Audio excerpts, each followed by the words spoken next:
Welcome to SAS, short and sweet tips for the business sector from the Case Mastermind Group.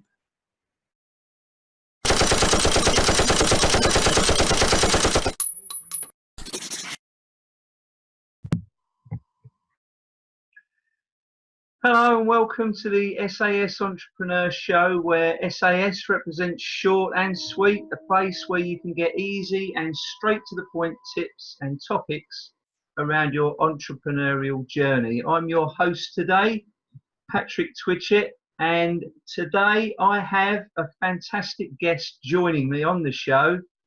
Please let me tell you a little bit about him first. He's had a career in media, amongst others, the publisher of well-known fashion magazine Elle and the well-known UK TV magazine Radio Times. He was the launch director of BBC Online and part of the Saga management team that led a private equity-backed merger with the Automobile Association, better known in the UK as the AA. He started in sales, moving over time into general management. Now, as of 2019, he is 1 year into launching an Essex-based training business whose purpose is to help people get the sales they deserve with less stress. He's also a great business colleague and friend, so I'm very pleased to welcome to the show today, Rupert Miles. Hello, Rupert. Hi, Patrick. How are you today? Very well, thank you. Very good, very good. So thanks very much for coming on the show today. And I understand you have some tips for us. Please tell us what subject they're going to be based around. Sales. Excellent. Sales. Thank you very much. And so without any further ado, please share with us your first topic or tip. Okay, well, to begin with, what I'd like to talk about is a traditional sales process. I've been in and around sales for about the last, almost 40 years. I started off in sales, telesales, and then I moved into face-to-face field sales, and then I moved up the management ladder. And as you said earlier, then went into general management, but there was always a sales function within my responsibility. So I spent a lot of time watching salespeople struggling with the process. Now, when I was taught, I didn't really think much about it, and I didn't really clock that the traditional way of training sales is incredibly adversarial. It actually requires an awful lot of energy, not just on behalf of the salesperson, but also the client, believe it or not. So let me just typify what I think a traditional sales approach is like in order to deconstruct it. Starts with some kind of contact. The contact leads typically, if it's a field sales position, to some form of meeting. At the meeting, the salesman is trained to listen for buying signals by asking open questions. And once he or she gets those signals, to begin to start presenting with a view to closing the sale. The close almost always gets delayed through stalls and objections and think it overs and things like that. And at the end of the process, what typically happens is the client disappears. Depends on your close ratio, but let's say a good close ratio is 25%. 75% of the time, they're just going to disappear in a puff of smoke. Yeah. The whole process is adversarial because the salesman is trying to pounce on the bits that they want to. Once they've got it, they then start hammering it home with force, because that's kind of what you're taught to do. And then when they think they've got a sniff of blood, they go close. Alternative, would you like it black or white? Time limited. If you buy it now, the price goes up on Monday. You can have it at the discount. All sorts, and keeps going and going. In fact, when I was trained, I was taught that if you were really good, you could close up to 10, 15, 20 times to get a deal. And frankly, I don't know what you think, but that's exhausting. And as I say, more often than not, after all that effort, even then, you don't get a sale. So over the course of my time, beginning in sales, but then looking at how salespeople worked, I evolved an approach which worked better on me. There are a few salespeople who worked with me selling to me, and I could recognize the distinction between those who were traditionally trained and those who had much more emphasis on creating bonding and rapport. And by that, I mean setting themselves up as a proper partner in the process. And I guess what stimulates me and gets me out of bed each morning and makes me kind of do what I do is I think more people should know how to sell that way for two reasons. Ultimately, they will be more successful, and I'll tell you why. But the main thing is it takes stress out of it. If you can have a proper rapport as an equal partner in the process right from the get-go, then the conversation changes. And that conversation can more quickly end up in a no, which is good, by the way. A no is good. You don't want to have your time wasted, and actually you don't want to waste your prospects' time either. So more quickly there, and therefore qualify people out of the process. Or if they're qualified in, you get more sensibly to the kind of conclusion that can benefit both sides. So as a result of that, you sell more. Because effectively, by qualifying the poor ones out of the process, you've got more time to spend on those that are more likely to convert. So it's less stressful. You don't have to do a performing seal act. You don't have to fake high energy. In some cases, it's not fake, but in many cases, let's really go for this. It's all slightly kind of foreign and kind of rather awkward. Actually, just be normal.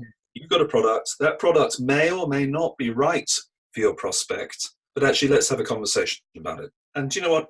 If it's not right, it's not a problem. I'll move on. There are plenty more prospects and you don't want me wasting your time. And that's what I train now. And it's what I fundamentally believe anyway. And I think most people, when they get it, it kind of changes their worldview of sales quite dramatically. Many people take months, if not years, fully to come back to that position. But when they get it and they see the results on their income and the results on their whole stress level for the positive, then it's very rewarding to me. Yeah, sure. Okay. And is there a name for this technique? Well, the franchise that I bought about a year ago was the one that, for me, encapsulated this philosophy of sales and goes much more into the psychology of how this relationship works, and that's called Sandler. And if you were to Google Sandler, you'd find it's a worldwide franchise operating in 40-odd countries, and it's been around for about 30, 40 years. I just wish I'd had that kind of structure in place for my own career development all those years ago. But we've kind of come together later on, and it works for me. Sure. Okay, no, that's fantastic. So please carry on sharing. Okay.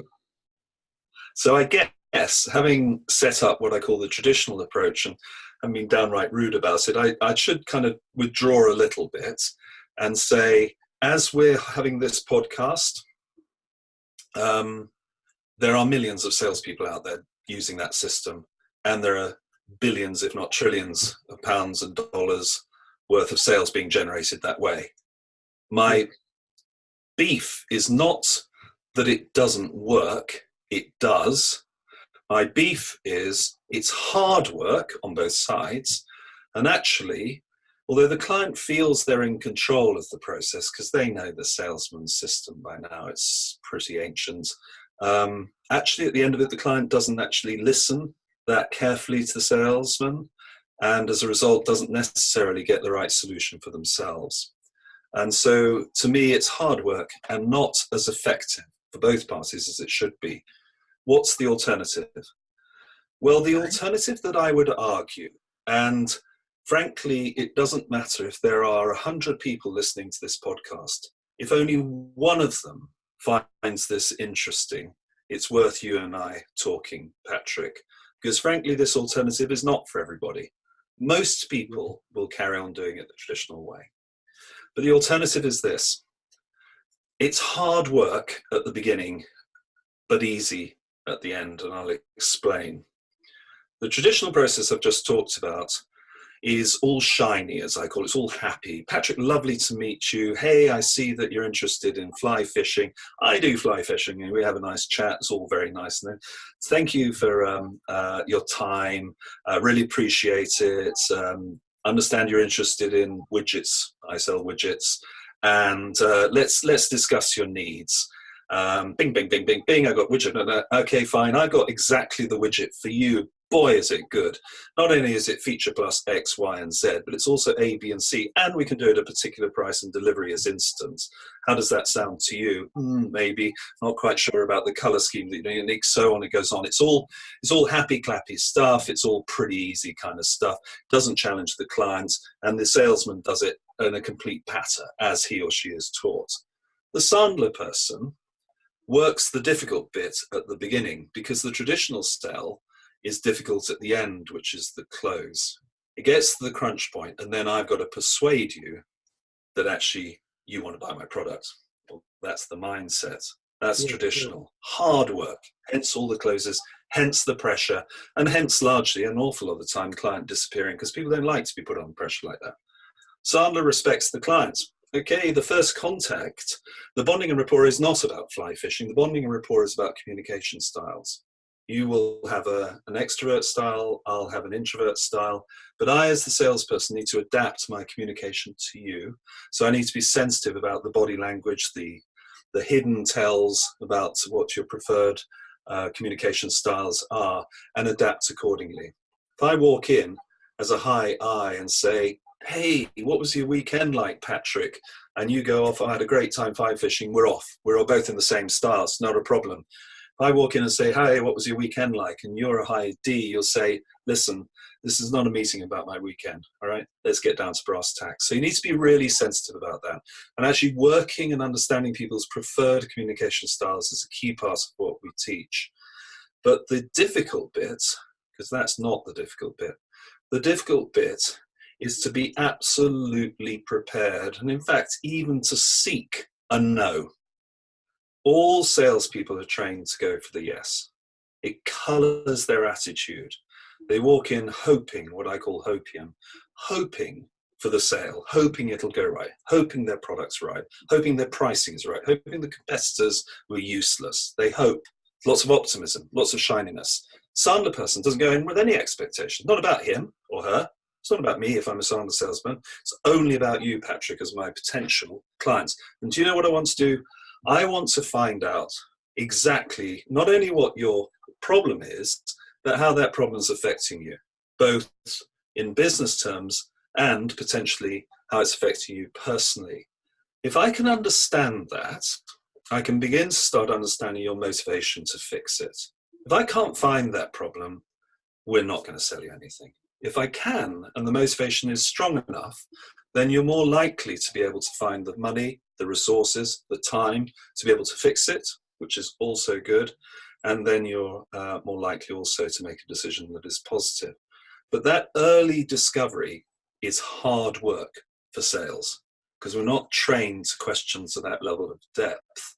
What we're trained to do is seek buying signals, pounce on them and close. And that's easy, it's superficial, doesn't engage the prospect. And the prospect, and this is a Sandler rule, the prospect buys emotionally. Without the emotion, there is no purchase. They justify the purchase intellectually. But the traditional sales model works on intellectual features and benefits, positives, negatives, and all that. So what we do is we take it into the emotional.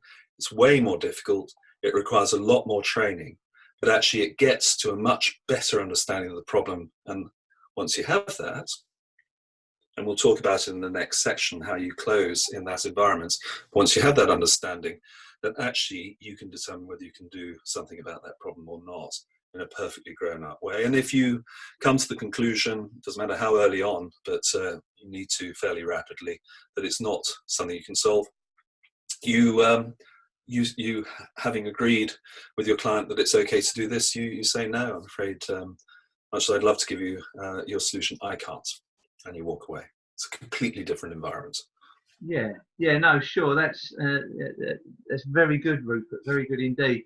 I just want to step back very briefly, where you mentioned an I and a D. I know that comes from Yeah, disc profiling, yeah, but if you you could do. give a very not too in depth, but a very brief No. synopsis of what the disc profile is, so at least any listeners that are sitting there thinking, "What on earth is an I or a D?" might Yeah. might understand what they are. So DISC, DISC are the acronyms that make up an assessment of people's natural communication style, the way they interact with the world. And when I say natural, this is something you're born with that almost certainly does not change over the course of your lifetime, but may be affected by extreme trauma, but in most people's case remains consistent throughout their lifestyle, throughout their life. So a D, I won't give any adjectives to describe them because they're too shorthand, but I'll describe what the personality types are. A D type is more direct, deals in the here and now, wants decisions to be done quickly, doesn't suffer fools gladly, can be called blunt by people who are not of a similar predisposition. Understanding, for example, a D, that that's their style and it's not rude, it's just the way they do it, is critical, not just the sales process, but, I've had people who've had partnerships for years. And one of my clients had a partner for 4 years. And after I trained him in DISC, he suddenly said, "Oh, I now understand what this guy's about. Been in business with him for 4 years." So D's are pretty easy to read, short, sharp to the point. I's, and I'm an I, are very easy to read as well. They tend to use about 300 words where 10 will do. They tend to be more sociable. They are the ones who ask about the weekend. They are the ones who do tend to, if there's a party to be organised, the I's are right in the middle of it, sorting it out, whereas the D's can't see the point and don't want to spend the money anyway. The S's of the DISC, the S's tend to be the more team player types, and in most people's DISC profiles, they have a mixture, not always, but a mixture of two, a primary and a secondary style. So my profile is I with a secondary S. So they tend to be people who are more concerned about team dynamics. They're more concerned about the people around them. They work hard to make sure there's consensus in it. They tend, I guess, and I hate using labels like this, they tend to care about people's feelings, whereas D's give the distinct impression they don't care at all sometimes. And then finally, there is the C, as in the last letter of DISC. And the C's tend to be, they're more focused. They tend to be more analytical. They tend to want to know how things work in fine detail. And so you can think of roles that people play that are more suited to that. You would, if you walked into your accountant's office and found that his newly appointed partner was a high I, you'd probably worry about whether your money was in safe hands, because he'd probably go and use it to a trip for the boys to Malaga or something like that, because it's fun. No, you want to see these. So these are communication styles. That's all. I'm not talking about your character per se, but it's how you interact with the world. And understanding that, and there's a lot more. That's really a really at the surface level. But you did want a kind of short summary. There's a lot more about how people absorb information, how they take information, how they find it comfortable or not. And I'll give you one analogy to try and explain it. If I asked you to write your signature, let me assume you're right-handed, you'd pick up the pen and you would write right-handed. That's the one that you typically use. It's not that you can't pick up the pen left-handed and sign, but it would take you a lot more effort and it wouldn't be as good, okay? You might be able to practice it, okay? So when a D has to change his or her style to, say, being an I, they can do it, and they sometimes do it very successfully. If you think about quite driven business leaders who actually do get on the stage and they do perform, but it's against type, it drains their energy. Then I would have no problem, be easy as peasy, but it really drains a D's agent's energy to behave like that. So if you think of a sales environment, any kind of relationship environment, if you're talking to someone, you're talking in a way which drains the other person's energy. That is not a good start. If they're having to adapt and adjust to you against their type, then you're going to struggle. And that's where the kind of rapport thing begins to break down. And this can happen in marriages, it can happen in partnerships, happen in anything. Being aware of that's it's not manipulative.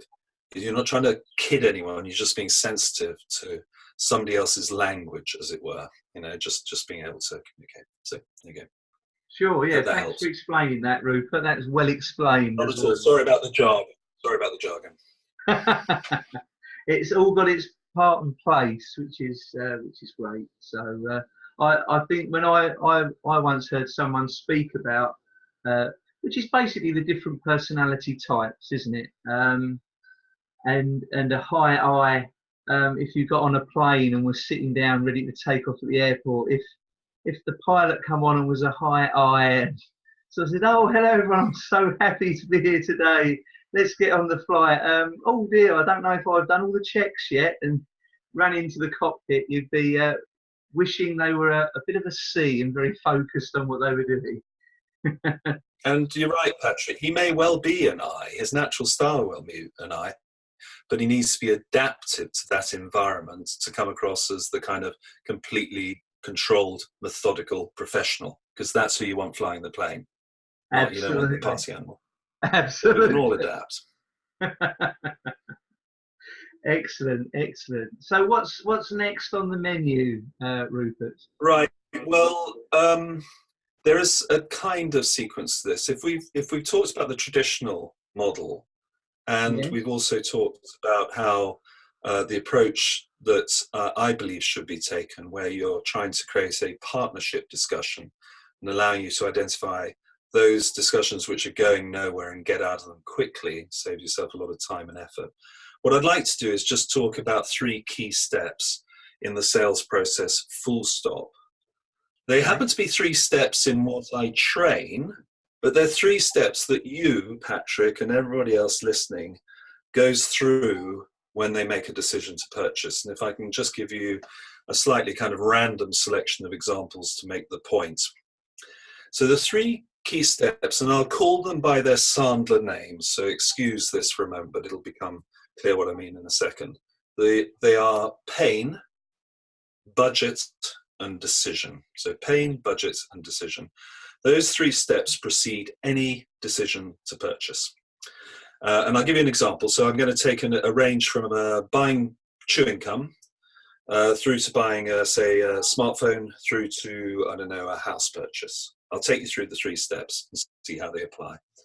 So pain, what's pain? It's what a traditional salesperson would identify as need, but as I've already established in our previous conversation, need alone is not enough because it's an intellectual need. Actually, you've got to have personal pain to stimulate the decision to buy. So let's take chewing gum. What might the personal pain be? I'm not going to play this on you, it's take too long, but personal pain on chewing gum could well be that you've got a big meeting, you just need to freshen your breath. Okay, so actually, if you go into that meeting with your mouth feeling a bit kind of yuck, actually that's going to hit your confidence, and that's not going to be great. So you need to sort this out. There's something driving you to do this. Budgets, well, you got no loose change. You're at the newsagents, but luckily you've got one of those contactless cards, which you can just ping it and you can buy it. So that's your budget decision made. Of course, you might have not had the card or the change, in which case it falls apart, but that's step 2. Then decision, well, it's chewing gum. You don't have to talk to anybody else about that. You decide to do it on the basis that you've got the need, the pain, and the budget. Simple. Yeah. Take it on a little step further to a smartphone. Pain, you've dropped your smartphone in the bath. Your smartphone, if it's anything like mine, has your whole business on it. This is the only way people connect with me is through my smartphone. I mean, everything, personal, professional, the whole lot. I need a new smartphone and I need it this afternoon. That is pain, proper pain. To the extent when those modern daylight robbers called Apple Inc. come along and share with you the price something north of £1,000 for the latest 10, you don't even blink.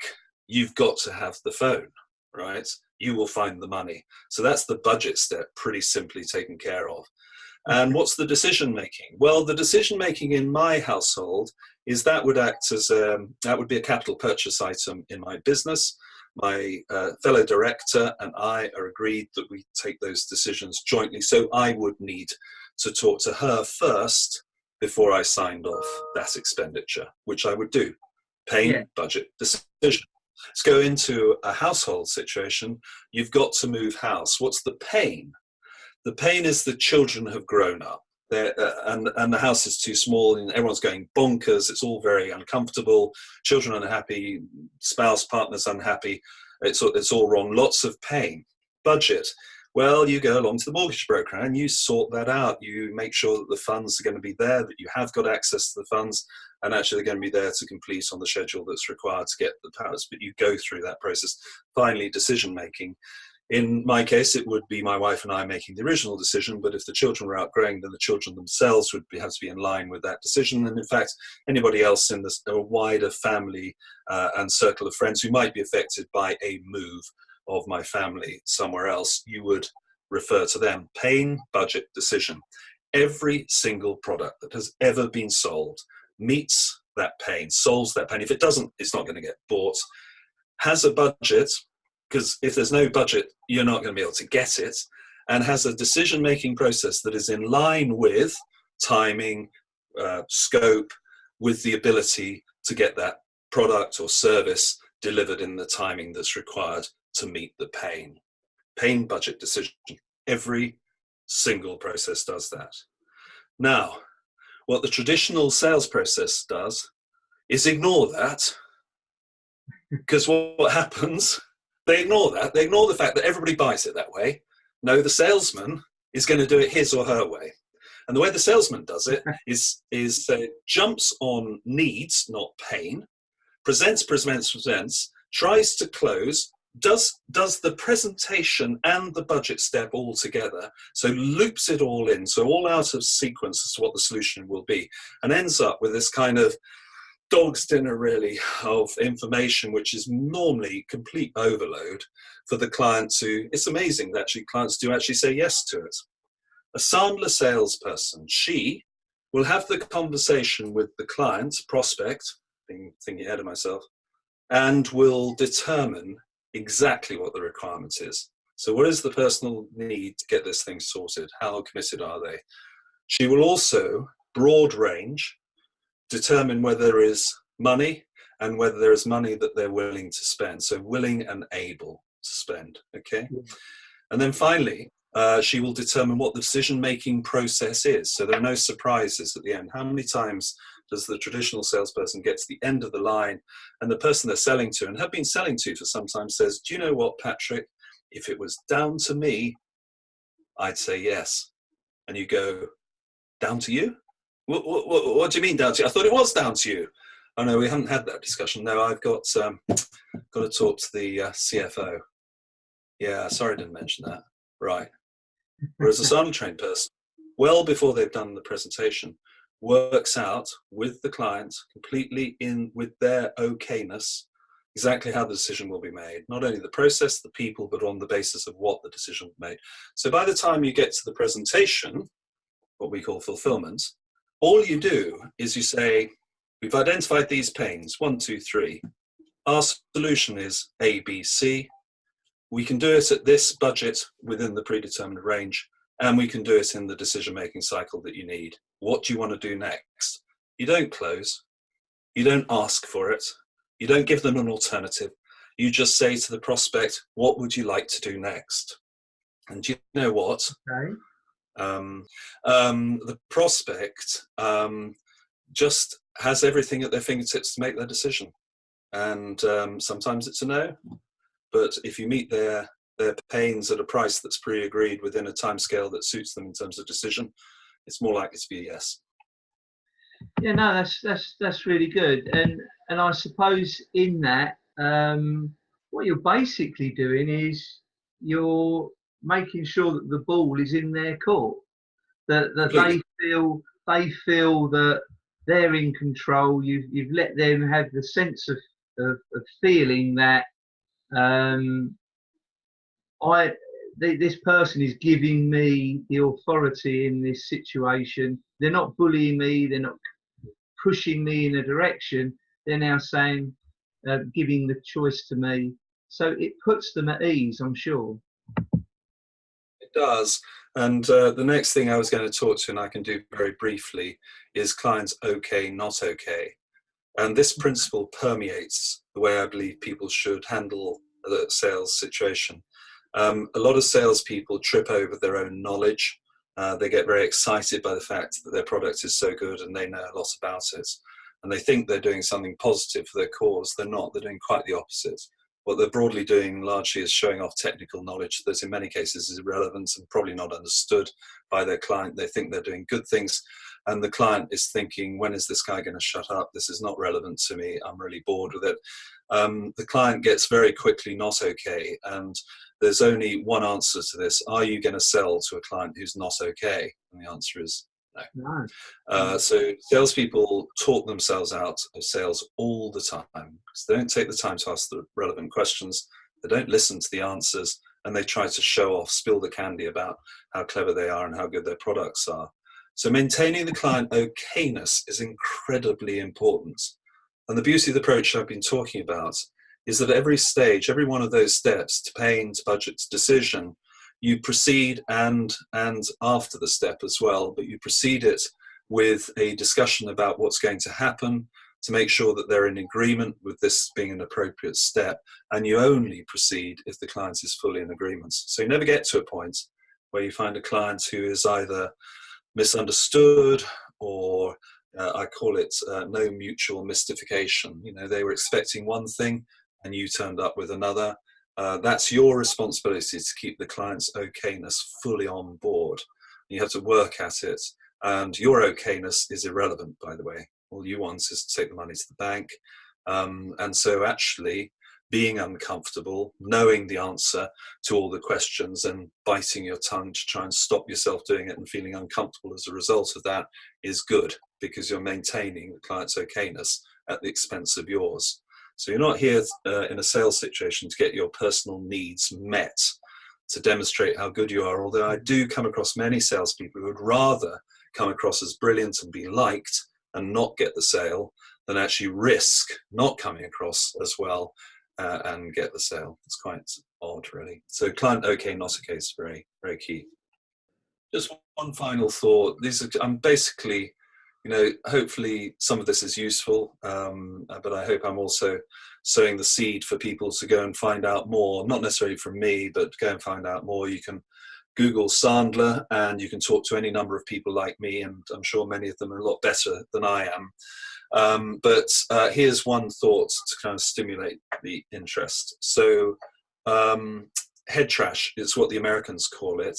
Head trash is effectively those talk tracks that go on in your mind, those kind of things that are quite frequently from childhood.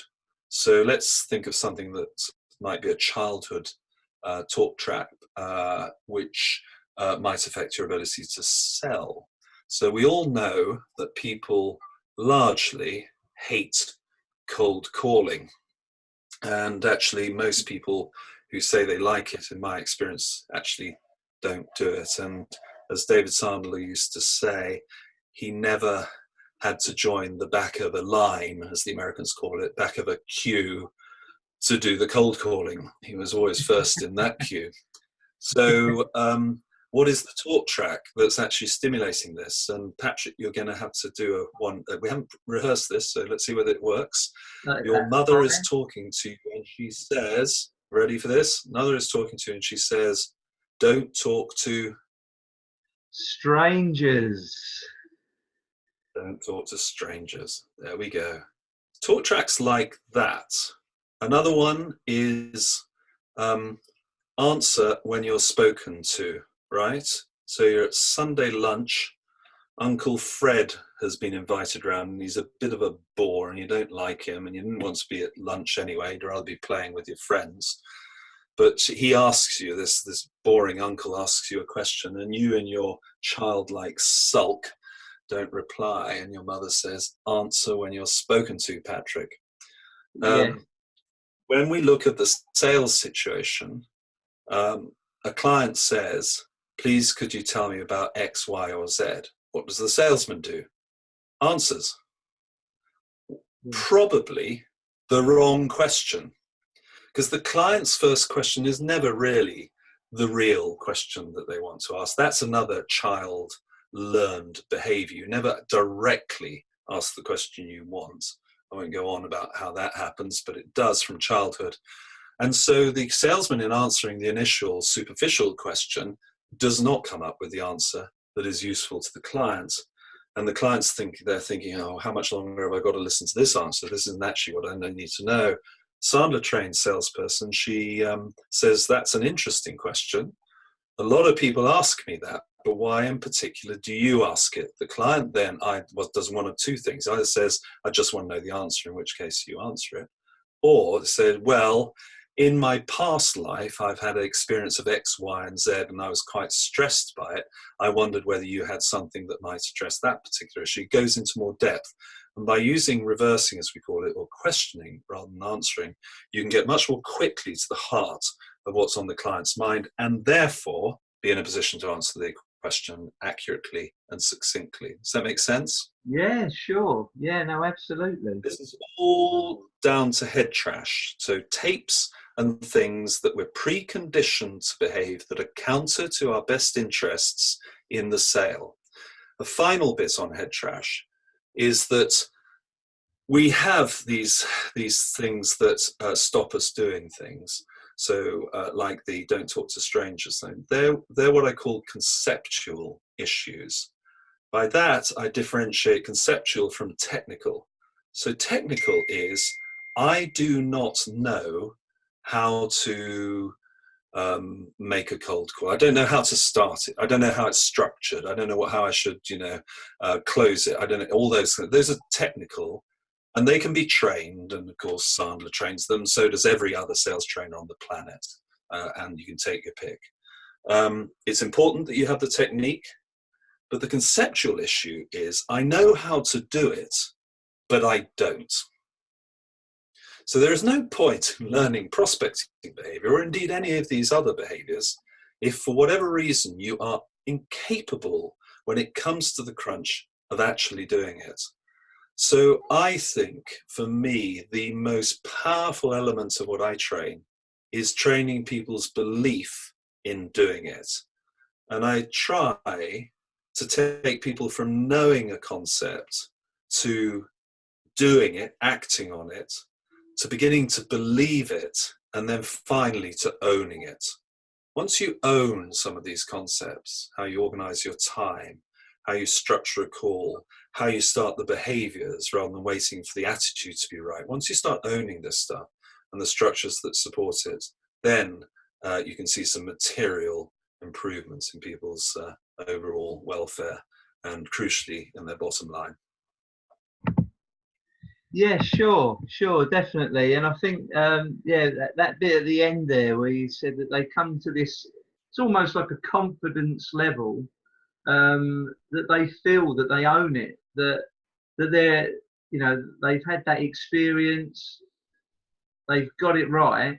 So the fact that psychologically that they own it, they're comfortable in it, and it can just flow. Yep. Yeah, sure. Yeah. Sure. It's a long journey, Patrick, and certainly, as I said right at the start, if 100 people are listening to it, 99 people are thinking that's a complete waste of time, which is fine, absolutely fine. But for the one person who thinks, do you know what? If I think of my experience of how I've been sold to, the processes that have worked for me, and I think of the characteristics of those processes, how I felt throughout the process, and where I got to as a result of it. Do you know what? Maybe the Sandler approach actually is the way that I'll do it to other people, because I think once you've got that understanding from your own personal experience, you can begin to start displaying it in your own interactions and get away from this, I need to get this bit of business, I'm going to impress them, I'm going to, traditional sales talks about, motivating people to sell, encouraging them to sell, and all that kind of thing. People to buy, people, that doesn't work. Clients choose to buy. Clients choose to buy. There's nothing else going on. They just choose to buy. You try and force them, the exact opposite is going to happen. And that is what I train. Yeah, sure. No, that's really good. There's been some fantastic stuff you've covered on there today, Rupert. Really enjoyed that. Like you said, the traditional sales approach and this structured Sandler approach, and the way it breaks it down. It sort of pulls it apart, makes it very easy for people to see. And a little note I made there, when you talked about mirroring, mirroring a person who you're sitting down with, how they react, how they speak, and their approach and style, and mirroring and matching that almost generates an instant rapport, doesn't it? Yep. Yeah, certainly. Well, it reduces the barriers to lack of rapport. I know that's a double negative. There's no magic wands here. It's just about being completely aware how your communication style either matches or grates with the prospect. And if you feel it might grate, then it's incumbent on you to keep the client okay and you not okay. It's incumbent on you to do the hard work required to adopt a style that is more in keeping with his or hers. Sure. No, yeah, that's totally agree with that. Totally agree 100%. So thank you for sharing those tips and topics today. I'm I enjoy the opportunities to talk. So just a couple of final questions to fire at you. The first one being, if you had to start again from scratch with very little or no money, no contacts at all, what would be the first action steps that you would take? Well, I'm not sure I've ever quite been in that position. And by the way, Patrick, I'm tempted to ask, that's an interesting question. Why do you ask it? But I won't in this context. The closest I've come to it was when I first started out, actually no money at all, and definitely no contacts and no skills. So I'm not far off your proposition. When I was thrown into the branch office of the Cambridge Evening News in a town called St Neots, hugely difficult marketplace, in the sense there were 10 competing local newspapers. It's just an accident of geography, for 10,000 people. So it would have been cheaper to read the news to them individually by their firesides than print the papers and distribute them. But there were a lot of competition for sales, and most of the shops and most of the businesses used to get at least half a dozen salespeople a day walking in through the door. But I did just that with no money, no training or anything else like that. I just knocked on the door. And you know what? People avoid these kind of things, but mainly people are receptive, handled well and treated as humans. Even gatekeepers can be receptive, and they may not have any business for you. They may not have anything they would ever do with you, but I bet you a pound to penny they know someone who has. And actually, if you just get, as it were, metaphorically, on your 2 feet and walk and introduce yourself, and you can do that at networking events, you can do that in your local social clubs or whatever it happens to be, and just talk to people and show an interest and find out what drives them, what makes them tick, get them to tell you their story. Somewhere in that story is something that actually might be to your benefit. Yeah, very true, very true. And I think people will give time to someone who's made the effort Yeah. to just turn up. I know in previous places where I've worked, I've seen people ride in on a push bike, just say, "Can I talk to the boss?" and say, "Look, I'm out of work. I'm looking for something to do." And I saw some people get a job off of that. Yep. They said, I admire the fact Yep. that this guy's got the gumption to come and do it and Yep. get off his Yep. backside, Yeah. When I worked at the Guardian newspaper, the guy who was in charge of the financial advertising department had a secretary who was originally a traffic warden, and she got the job when she came into the office to give him a parking ticket. So sometimes just turning up can be all it takes. Yeah. She was a useless secretary, by the way. I don't know why he gave it to her, but there you go. Maybe he tried to do it on the premise that she'd let him off. Might have been the option. Probably. That's probably it. Very good, very good. Right, now the final question is sort of split into two parts. So the question is, what have been the most groundbreaking moments in your life purpose and success? And I want to split that into one of the hardest moments and one of the best moments. And if we can, maybe the hardest moment first, tell us what that might be. Yeah, it's I know why you split it, but actually one of the things I train is for people to fail. If you're going to have a system, which Sandler is, based on searching out the no, not interested in yes. My priority is to talk to you to find the no, and I'll only be happy when I have found it or run out of them, and by dint of that, it must be a yes. Now, if you adopt that strategy, you're going to fail a lot. You're going to take quite a few knocks. And so I train people how to reserve their central sense of identity against the things that happen in their role, that they're two separate entities. So saying, some of my best opportunities have come from my biggest failures, and we haven't got enough time on this podcast, even if we dedicated to the whole lot, to go through the number of times I've failed. But I think probably my first most high profile, well, I got chucked out of Cambridge. That was a pretty good failure. But I'll skirt over that one. My first high profile one, in other words, I was I was in the kind of the press, media, and everything else like that, and it was covered in the trade press and things like that. So I launched a Sunday newspaper, which somebody may remember, I doubt many, called the Sunday Correspondent, which was tried to preempt the launch of the Independent on Sunday.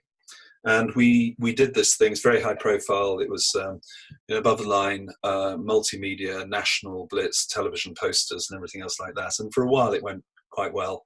It actually ended up lasting about 2 years.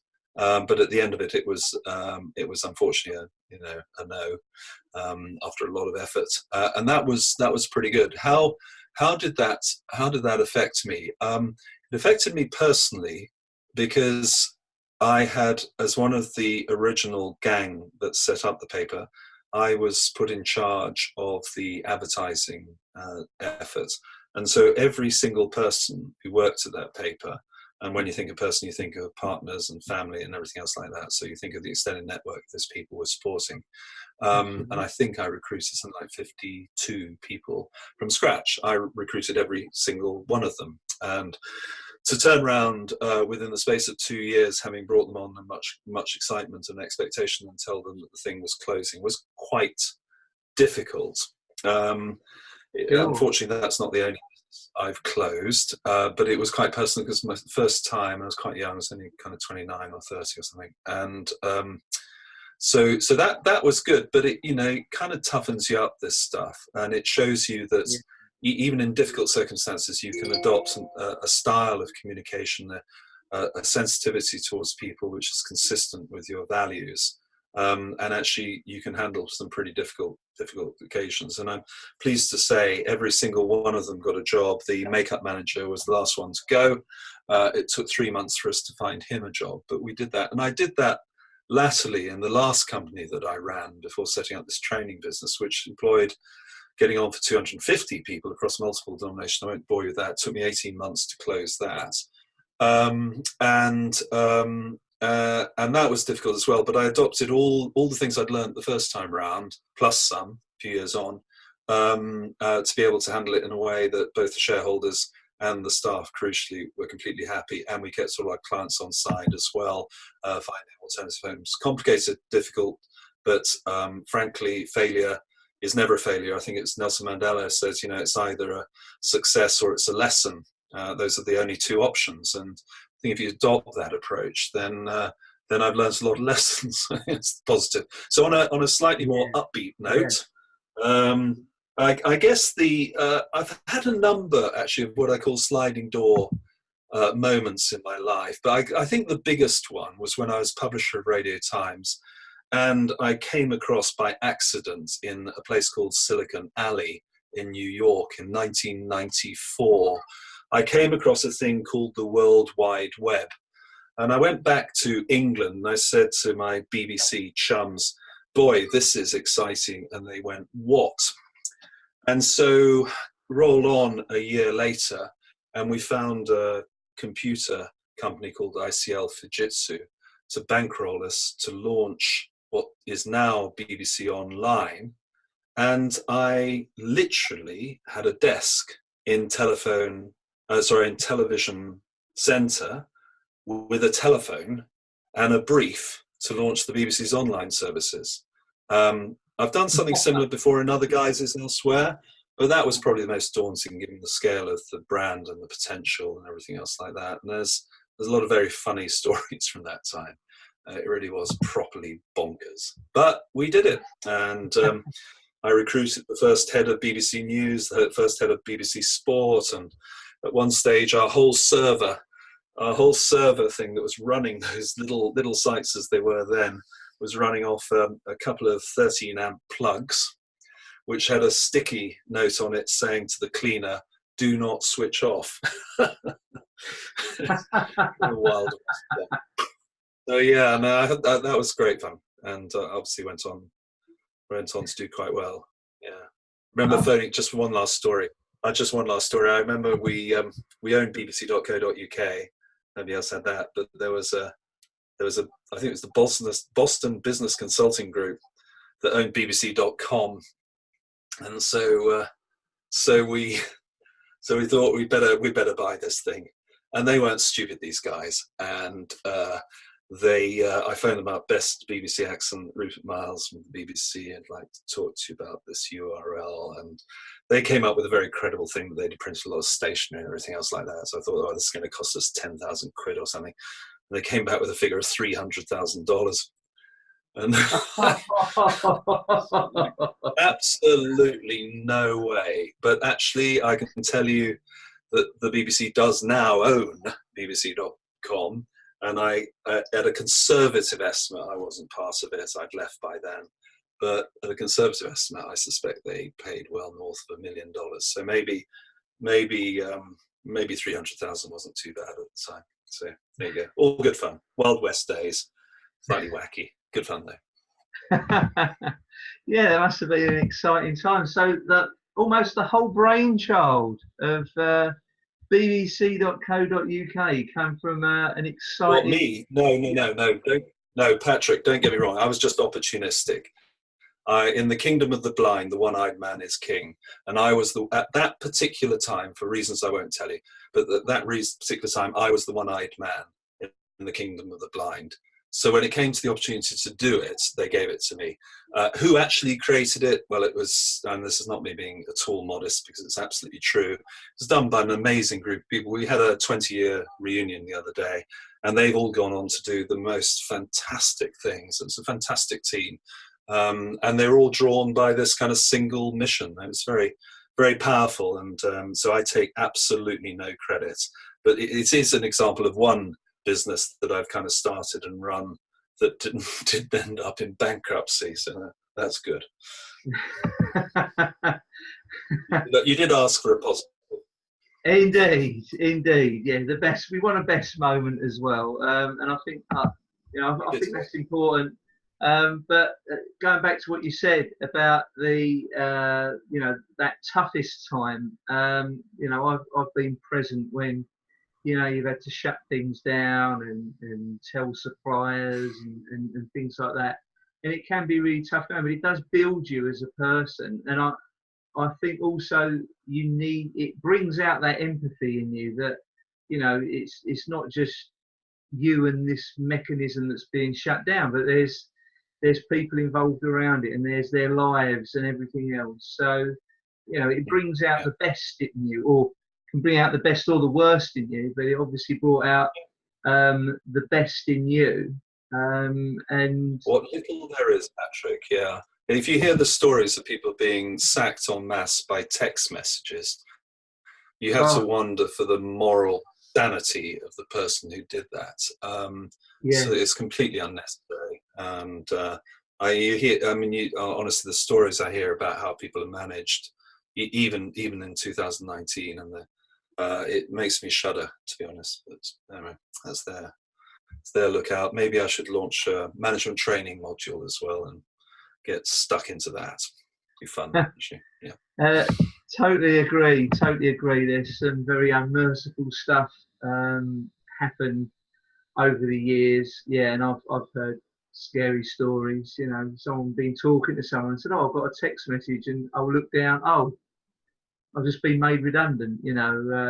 Terrible. But yeah, it's good to know that people are doing it right and getting it right. But and I like what you said.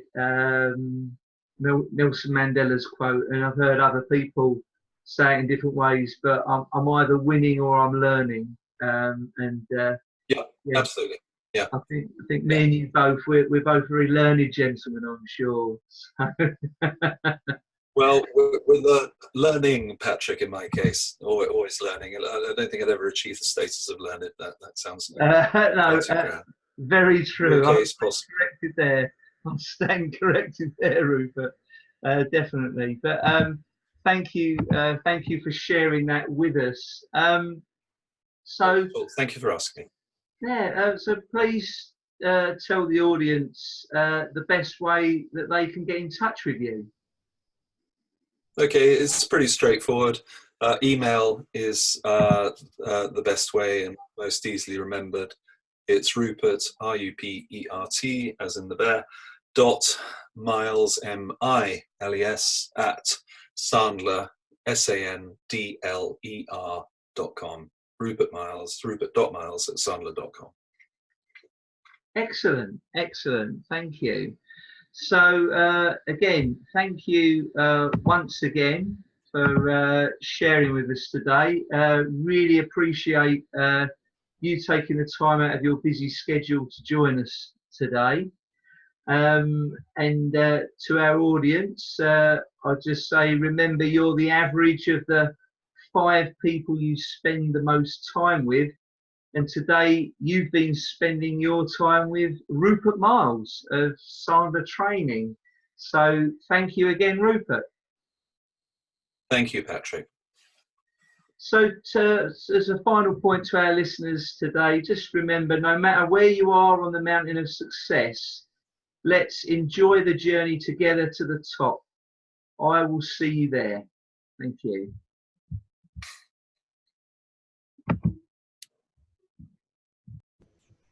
Thank you for spending time with us today. This has been brought to you by the Case Mastermind Group. Please be sure to follow us in the links to this message Please give your real, honest feedback on what you have just heard and share what you enjoyed or liked the best. We really do check the feedback that we receive. Please also share with your friends who you believe could benefit from it, just to show you care. To our listeners, remember, no matter where you are on the mountain of success, let's enjoy the journey together to the top. We will see you there, my friends.